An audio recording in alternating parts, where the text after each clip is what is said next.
ವಾಣಿ ಗಂಡನ ಮರ್ಮಾಂಗವನ್ನ ತನ್ನ ಕೈಗಳಿಂದ ಜೋರಾಗಿ ಹಿಸುಕಿ ಗಂಡನನ್ನು ಕೊಂದು ಬಿಟ್ಟಿದ್ದಾಳೆ.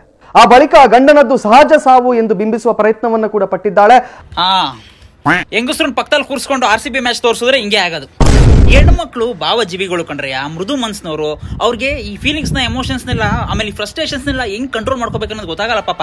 ಹಂಗನ್ಬಿಟ್ಟು ನಾವು ಗಂಡು ಮಕ್ಕಳು, ನಾವು ಕಲ್ಮನ್ಸ್ನವರು, ನೇಚರು, ಕಟುಕರು ಅಂತ ಹೇಳ್ತಿಲ್ಲ ನೋಡಿ. ಬೀಂಗ್ ಏನ್ RCB ಫ್ಯಾನ್ ನಾವು ಏನು ಹೇಳಿ 16 ವರ್ಷದಿಂದ ಗೆಲ್ಲೋದು, ಸೋಲೋದು, ಬೈಕ್ ಬರ್ಸ್ ಗೆಲ್ಲೋದು, ಬೈಕ್ ಬರ್ಸ್ ಸೋಲೋದು ನೋಡಿ ನೋಡಿ ಅಭ್ಯಾಸ ಆಗ್ಬಿಟ್ಟಿದೆ. ಫ್ರಸ್ಟ್ರೇಷನ್ ಎಲ್ಲ ನಮ್ಗೊಂಥರ ಅಭ್ಯಾಸ ಆಗ್ಬಿಟ್ಟಿದೆ. ಕೆಲವೊಂದು ಸನ್ನಿವೇಶದಲ್ಲಿ ಬಾಯಿಂದ ಕೆಳಗೆ ಕುದುರೋಗಿದ್ರು ಬಂದಿರೋವು ನೀರಾಕ್ ನುಂಗ್ಕೊಂಡು ಹೆಂಗೋ ಮ್ಯಾನೇಜ್ ಮಾಡಿದೀವಿ ಅಲ್ವಾ.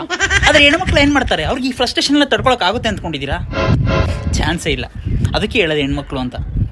ಅವ್ರು ಫ್ರಸ್ಟ್ರೇಷನ್ ಮ್ಯಾಚ್ ತೋರ್ಸೋನೆ RCB ಸೋಲೋದು ಅವ್ರ ಹೆಂಡತಿಗೆ, ಆ ಅಮ್ಮ ಕೈಗೇನು ಸಿಗ್ದಲೆ ಯಾವ್ದೋ ಎಳೆ ನಿಂಬೆಹಣ್ಣು ಅಂತ ಈಚಿಕ್ಬಿಟ್ಟೋಳ. ಹಂಗೆ ಹೆಣ್ಮಕ್ಳು ಕೈಗೆ ಕಾಲಿಗೆ ಸಿಕ್ಕಿದಲ್ಲಿ ಹೊಡೆಯೋದು ಇಚ್ಕೊಂಡು ಮಾಡ್ತಾರೆ ಅಂತ ಕಿಸಿಯೋದಲ್ಲ. 7:30 11:30ವರೆಗೂ ಹೆಂಡತಿ ಮಕ್ಳಿಗೆ ರಿಮೋಟ್ ಕೊಡ್ದಲೆ, ಅವ್ರಿಗೆ ರಿಯಾಲಿಟಿ ಶೋ ನೋಡಕ್ ಬಿಡ್ದಲೆ, ಅವ್ರಿಗೆ ಸೀರಿಯಲ್ ನೋಡಕ್ ಬಿಡ್ದಲೆ, ಅವ್ರಿಗೆ ಫಿಲಮ್ ನೋಡಕ್ ಬಿಡ್ದಲೆ RCB ಸೋಲೋ ಮ್ಯಾಚ್ನೇ ತೋರಿಸ್ತಾ ಇದ್ರೆ ಸದ್ಯದಲ್ಲೇ ನಮ್ಮ ಮನೆಗೊಳ್ಳೋದು ಇಸುತ್ತಾರೆ ಬೀಜನ.